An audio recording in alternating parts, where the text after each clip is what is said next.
Good evening. Getting a little early start with you tonight. My name's Ken Tracy, and I don't know, about 6-7 weeks ago, I started reading a couple chapters out of the Bible almost every night. And I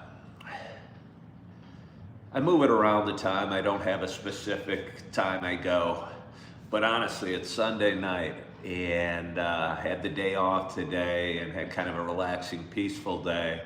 Just finished up dinner, and honestly, I wanted to get out of these clothes and switch into my PJs and get comfortable for the night. And I knew I didn't want to do that till I did my Bible reading. I figure I'd dress up for you every once in a while. So since I had these a button-down shirt and actually jeans on, I thought I'd read the Bible first, and then I'd be able to get into something comfortable and watch a movie or something and spend my night doing that. So anyway, again, I've been reading the Bible over the last couple months, or 6-7 weeks maybe, and I finished up Genesis and Exodus, and just earlier this week I started with Leviticus, and I've read the first 6 chapters so far. I find the reading very challenging and honestly somewhat off-putting. I've asked a lot of people will say, well, that's why God sent Jesus in the New Testament, to make up for how the world used to be, or the world was. And I'm just going to keep on reading a couple chapters a night. And tonight, again, I'm reading chapters 7 and 8, I believe, from the Book of Leviticus. So if you would, sit back and relax. And let's see how long this is. Not too long. Well, it's fairly long. Pretty typical. But anyway, I hope you enjoy tonight's reading. Chapter 7. This is the law of the guilt offering. It is most holy. In the place where they kill the burnt offering, they shall kill the guilt offering, and its blood shall be thrown against the sides of the altar. And all its fats shall be offered, and the fat tail, the fat that covers the entrails, the 2 kidneys with the fat that is on them at the loins, and the long lobe of the liver that he shall remove from the kidneys. The priest shall burn them on the altar as a food offering to the Lord. It is a guilt offering. Every male among the priests may eat of it. It shall be eaten in a holy place. It is most holy. The guilt offering is just like the sin offering. There is one law for them. The priest who makes atonement with it shall have it. And the priest who offers any man's burnt offering shall have for himself the skin of the burnt offering that he has offered. And every grain offering baked in the oven, and all that's prepared on a pan or a griddle, shall belong to the priest who offers it. And every grain offering mixed with oil or dry shall be shared equally among all the sons of Aaron. And this is the law of the sacrifice of peace offerings that one may offer to the Lord. If he offers it for thanksgiving, then he shall offer with the thanksgiving sacrifice unleavened loaves mixed with oil, unleavened wafers smeared with oil, and loaves of fine flour well mixed with oil. With the sacrifice of his peace offerings for thanksgiving, he shall bring his offering with loaves of leavened bread. And from it he shall offer 1 loaf from each offering as a gift to the Lord. It shall belong to the priest who throws the blood of the peace offerings. And the flesh of the sacrifice of his peace offerings for thanksgiving shall be eaten on the day of his offering. He shall not leave any of it until the morning. But if the sacrifice of his offering is a vow offering or a free will offering, it shall be eaten on the day that he offers his sacrifice. And on the next day, what remains of it shall be eaten. But what remains of the flesh of the sacrifice on the 3rd day shall be burned up with fire. If any of the flesh of the sacrifice of his peace offering is eaten on the 3rd day, He who offers it shall not be accepted, neither shall it be credited to him. It is tainted, and who eats of it shall bear his iniquity. Flesh that touches any unclean thing shall not be eaten. It shall be burned up with fire. All who are clean may eat flesh, but the person who eats of the flesh of the sacrifice of the Lord's peace offerings, while an uncleanliness is on him, that person shall be cut off from his people. And if anyone touches an unclean thing, whether human uncleanness or an unclean beast or any unclean detestable creature, and then eats some flesh from the sacrifice of the Lord's peace offerings, that person shall be cut off from his people. The Lord spoke to Moses, saying, Speak to the people of Israel, saying, You shall eat no fat of ox or sheep or goat. The fat of an animal that dies of itself, and the fat of one that is torn by beasts, may be put to any other use, but on no account shall you eat it. For every person who eats of the fat of an animal, of which a food offering may be made to the Lord, shall be cut off from his people. Moreover, you shall eat no blood whatever, whether of fowl or animal, in any of your dwelling places. Whoever eats any blood, that person shall be cut off from his people.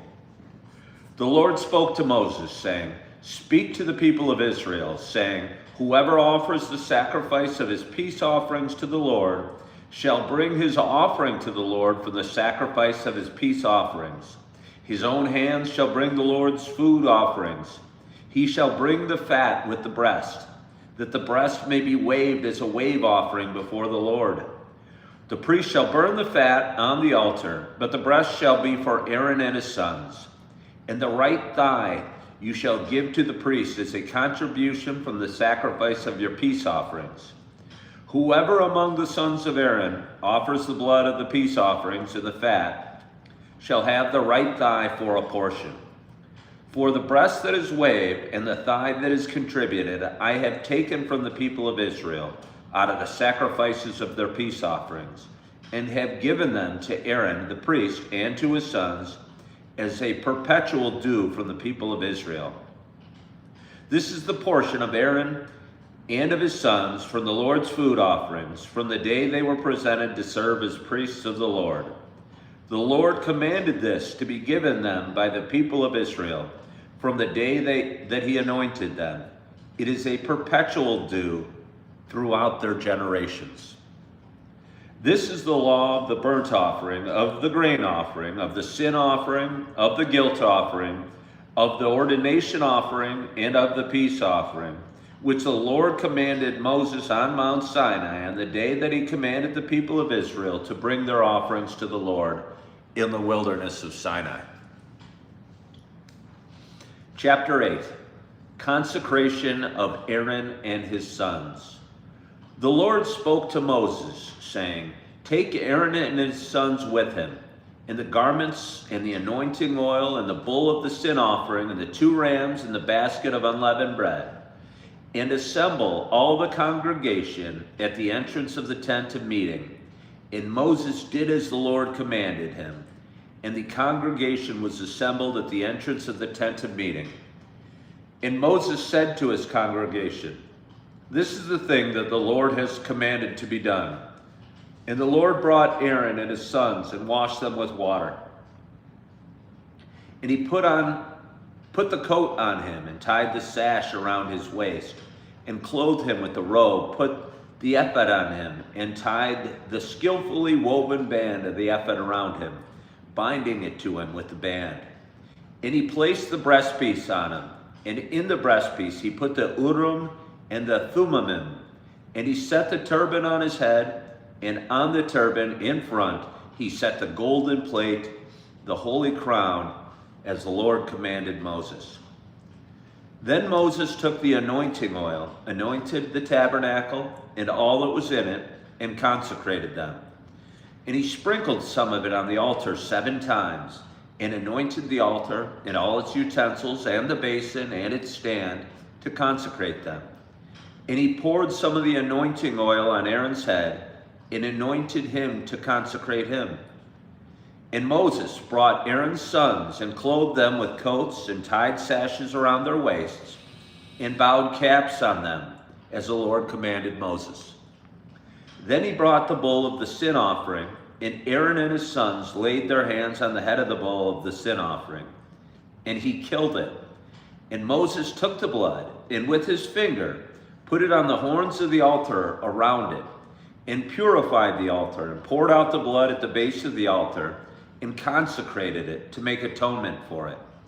And he took all the fat that was on the entrails, and the long lobe of the liver, and the 2 kidneys with their fat, and Moses burned them on the altar. But the bull, and its skin, and its flesh, and its dung, he burned up with fire outside the camp, as the Lord commanded Moses.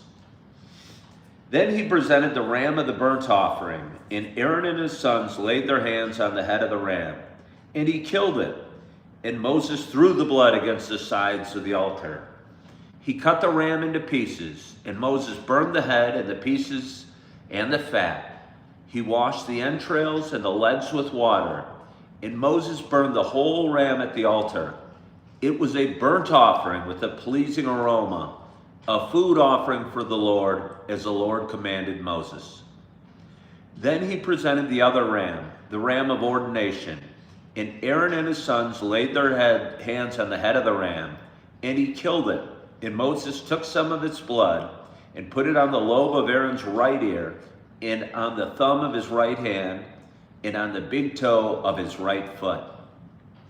Then he presented Aaron's sons, and Moses put some of the blood on the lobes of their right ears, and on the thumbs of their right hands, and on the big toes of their right feet. And Moses threw the blood against the sides of the altar. Then he took the fat and the fat tail, and all the fat that was on the entrails, and on the long lobe of the liver, and the 2 kidneys with their fat and their right thigh. And out of the basket of unleavened bread that was before the Lord, he took 1 unleavened loaf and 1 loaf of bread with oil and 1 wafer, and placed them on the pieces of fat and on the right thigh. And he put all these in the hands of Aaron and in the hands of his sons, and waved them as a wave offering before the Lord. Then Moses took them from their hands and burned them on the altar with the burnt offering. This was an ordination offering with a pleasing aroma, a food offering to the Lord. And Moses took the bread and waved it for a wave offering before the Lord. It was Moses' portion of the ram of ordination, as the Lord commanded Moses. Then Moses took some of the anointing oil and of the blood that was on the altar, and sprinkled it on Aaron and his garments, and also on his sons and his sons' garments. So he consecrated Aaron and his garments, and his sons garments with him. And Moses said to Aaron and his sons, "Boil the flesh at the entrance of the tent of meeting, and there eat it, and the bread that is in the basket of ordination offerings, as I commanded, saying, Aaron and his sons shall eat it, and what remains of the flesh and the bread you shall burn up with fire. And you shall not go outside the entrance of the tent of meeting for 7 days, until the days of your ordination are completed, for it will take 7 days to ordain you. As has been done today, the Lord has commanded to be done to make atonement for you. At the entrance of the tent of meeting, you shall remain day and night for 7 days, performing what the Lord has charged, so that you do not die, for so I have commanded." And Aaron and his sons did all the things that the Lord commanded by Moses. And with that, I have read chapters 7 and 8 of the Book of Leviticus. Again, a lot about offerings, a lot of butchering of animals, and a very detailed consecration of Aaron and his sons to become priests, putting blood on the right earlobe, the right thumb, the right big toe. Again, seems to be very specific details in the Old Testament. So, yeah. Anyway, I want to thank you so much for joining me tonight for another 2 chapters of the Bible. Again, we read chapters 7 and 8 from the Book of Leviticus tonight. I'll be back tomorrow reading chapters 9 and 10. Again, I'm doing this kind of to learn the words of the Bible, kind of, I don't know, educate myself, if you will, but also proving to myself that big things can be accomplished if we take them one bite at a time. And reading the Bible cover to cover, I think it will be a big accomplishment for me. And rather than sitting down and trying to read 50 pages at a time, I think it's best just to do something you can remain consistent at. And reading 2 chapters a night seems pretty achievable for me. So again, I want to thank you so much for joining. It's Sunday night. I hope you had a wonderful, wonderful weekend. Hope you get a great night's sleep. And as always, I hope to talk to you soon. Bye-bye.